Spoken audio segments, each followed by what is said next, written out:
All right. What's up, everybody? Apologist Leon Prelly here. So, next belief system or religion, whatever you want to call it, philosophy, is Neopaganism.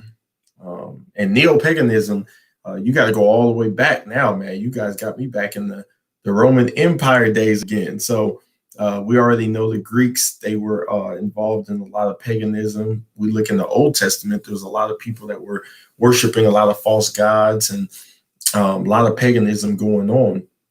So today, what does neo-paganism look like today in 2020? Well, you will see things like witchcraft. Yeah. Have you ever heard someone say, "Oh, I'm working on my craft"? You got to be careful with the etymology of words, because there's always that meaning behind that word. It's not just a word. We say word like we'll say a word, but there's a meaning behind that word. And a lot of times people don't take the time to study the etymology of a word. Like, for example, what's a word that's pretty popular in society? Judgmental. You ever hear someone like, "Man, why are they so judgmental?" Well, let's break that word down. What does judge mean? Is to dissect or have an opinion, to form an opinion of something, right? To judge something is to form an opinion of something, right? Mental is mentality, how you think, your thoughts. So put the word together. What you're basically saying when you're being judgmental is that you're forming an opinion about someone's thoughts.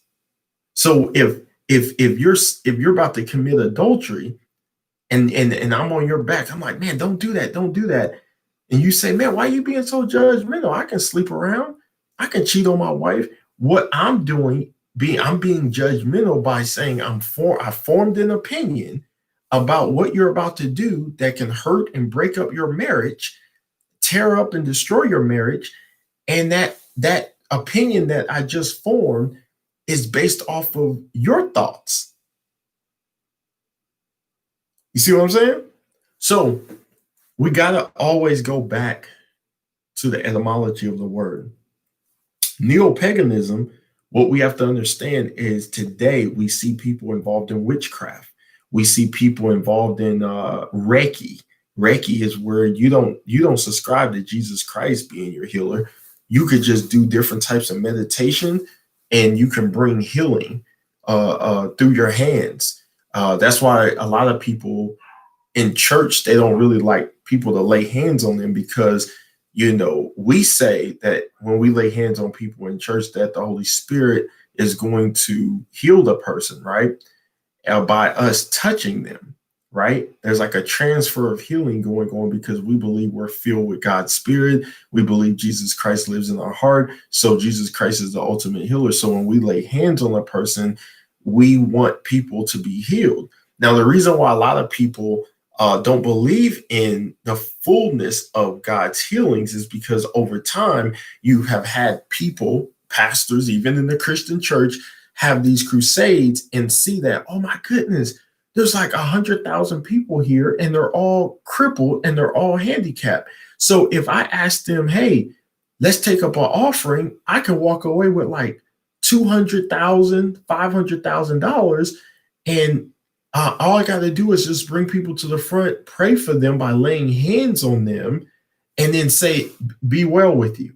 But then I go home to my Rolls Royce and my mansion from that church conference. So this is the reason why a lot of people have been hurt over time, and they're very skeptical about Christianity, is because people have done it wrong. Because just because you believe in Jesus Christ doesn't mean that you're automatically healed if you have a disability.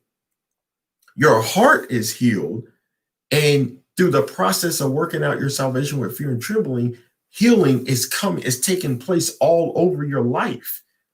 That's the trueness of Christianity. Not what everybody else is trying to do to play. They're trying to play God themselves. They're trying to say, "Oh man, if I lay hands on a person that's obese, after I'm done praying for them, if I lay hands on them, they're 400 pounds and I lay hands on them to get skinnier, right?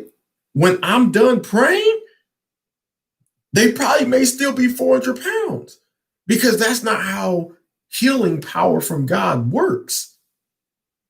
Wisdom is how it works through God. God will say, tell that person after you're done praying for them to go on a diet, to stop eating processed food all the time, to start exercising and not just sitting around all day.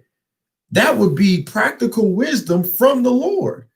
Now, someone may say that's common sense, that too. But if you're spirit filled and you're listening to the voice of God, that would be spiritual sense to let someone know this is how you get healed. I'm giving you the antidote through God. But just laying hands on people and taking people's money and knowing that, this person has cancer and they still have cancer after you're done praying for them. Now, later on, maybe a month later, they may go see a doctor, and then the doctor may say, hey, I don't see any signs of cancer. That's a blessing. You got healed, right? By God. But the reality is every pastor hasn't done that over the course of Christianity. A lot of people have done the wrong thing, and it's really hurt a lot of people, and it caused a lot of people to leave the church and be done with the Bible. And those pastors got to answer to God. I told you guys, I'm going to be fair. I'm not just here to tell you what's going on in the world and not talk about what's going on in the church as well. But Neopaganism, I told all that stuff to get to this point. Under Neopaganism, you have witchcraft, you have people that are studying Reiki. I just explained that with the healing of the hands.